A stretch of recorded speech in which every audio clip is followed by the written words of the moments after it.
A lot of different big events taking place in the Continental Wrestling Federation. One of the big events coming up the road to Birmingham, of course, and that means that the winner of the one-night tournament will face the AWA World Heavyweight Champion, and the new champion is the King, Jerry Lawler. Now, Joe, I don't know, you and I discussed earlier in the program, and this seems to come, what goes around comes around. Absolutely. A lot of tapes disappear from time to time when it comes to Hot Stuff Eddie Gilbert. I don't know about you, but at my house I've received 2 or 3 in the last week. At Pro Wrestling, I got 6. Pro Wrestling This Week offices this week got 4 copies of this tape. Isn't it interesting that Eddie Gilbert wants the entire world to see this tape, because it was 1 week to the day before Jerry Lawler won the title that Eddie Gilbert faced Jerry Lawler in Memphis, Tennessee, and it came out. Yes, you were there, and it came out in Eddie Gilbert's favor thanks to some chicanery. And this tape not only has not disappeared, but I would hate to pay the dubbing bill for the tape that Eddie Gilbert has had on this one, because everybody I know in the entire wrestling business has received this tape. And some handlers, Federal Express, whatever, it's cost Mr. Gilbert a pretty penny to get all the tapes out. He did defeat the King, Jerry Lawler, on May 2nd, 1 week to the day that Lawler defeated Kirk Hennig for the AWA World Heavyweight Championship. Let's take a look at that situation, and also after that, hopefully we'll get some comments from Hot Stuff Eddie Gilbert and Paul E. Dangerously. And Lawler right back on top of him. Uh-oh. Gilbert swings a low bridge. Jerry got a little careless that time. He walked in head on to Gilbert, and Gilbert doubles him over, puts him on the mat. Things like that change the entire outlook of a match. Well, you're fighting for survival in a match like this. Gilbert covers Lawler. Count of 1, count of 2. Boy, Lawler barely kicked out of it. About a 2, maybe 2.5 count. Gilbert drills him with a right fist. Another fist right to the forehead of Lawler. That's 3.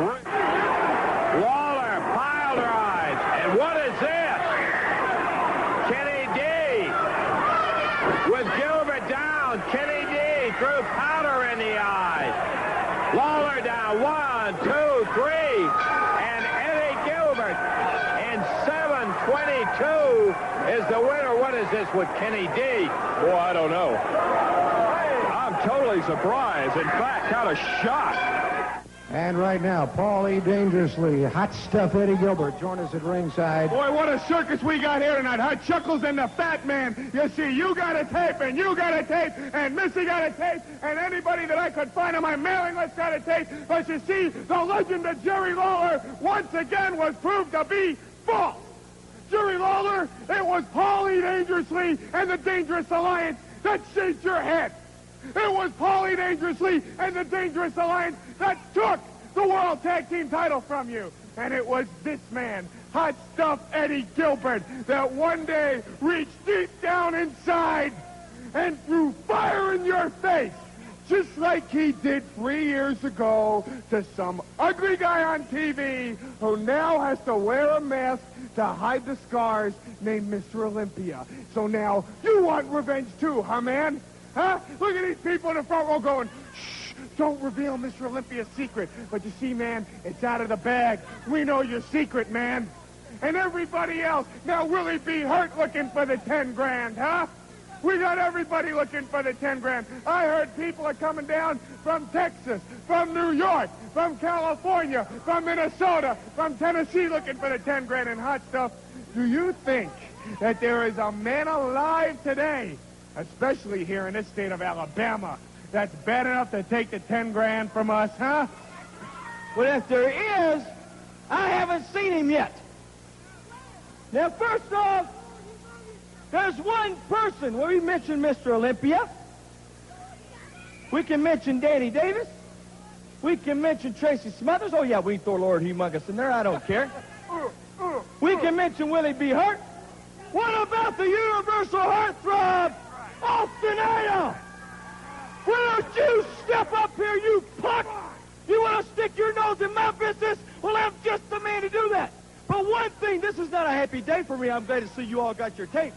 But this is not a happy day for me, Charlie Platt, Because you know just like I do, if it had been Tom Pritchard or Danny Davis or Tracy Smothers or Willie B. Hurt that would have beat Jerry the King Lawler the week before he won the world title, well, I guarantee you that the Continental Wrestling Federation would have already had a match signed between that man and the King, Jerry Lawler, for the world title. But no. I didn't ask you for your comments. But whenever Hot Stuff Eddie Gilbert beats the world champion, when I have my chance for glory, for fame to become the world's heavyweight champion, my dream, my goal, well, our general manager, Jack Curtis, says no. I'm not going to give you a title match. I'm not going to sign it because we have the road to Birmingham we got to do first, Eddie. We can't do it right now. It doesn't matter how much money. Oh, I'm glad you're here. Come on out here and tell the truth. Tell the truth. Go ahead. Okay, I heard you mention my name, and what you told the people is exactly right, Eddie Gilbert. You have to stand in line just like everybody else. What makes you different? I beat him. No. Wait. Your biggest problem is, Mr. Curtis, is that your claim to fame, besides being a great wrestler, is to hang out at strip clubs and you try to pick up women by saying, hey, I know wrestlers. Well, you're not cashing off our fame anymore. I know your power. I know how much power you have in the CWF. I know how much power you have in the AWA because I ruled that organization until I quit because I got too damn hot for them. I'm telling you, why don't you pick up your telephone and get that coward, that gutless wonder Jerry Lawler, and get him down here so we can get him in the ring. 1, 2, 3, and we can have the AWA belt where it rightfully belongs around our waist, you cue ball. First of all, I doubt I've got enough money to go out and get a woman that would see you. But, number two, right now, here in the CWF, we are doing our very best to determine a new champion, somebody to represent this federation.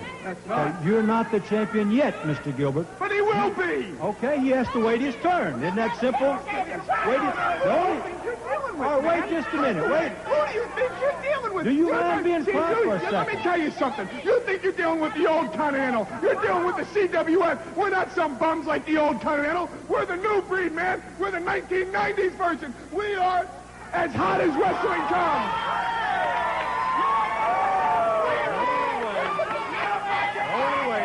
Consider you having a title match. Yeah, as if I beat him. Champion. I beat him. Is if the champion would pick up the telephone, like this, pick up the phone, give me a call and say, I want to wrestle Eddie Gilbert. Yeah. Then I would consider that request. Until then, you stand in line and wait your turn. We'll see about that. You know, it appears to me... We'll see about that. That's all. You got a lot of money. Let's go talk. All right, Hot Stuff Eddie Gilbert and Paul A. Danger for leaving hastily. We'll be back with more of the Continental Wrestling Federation after you watch.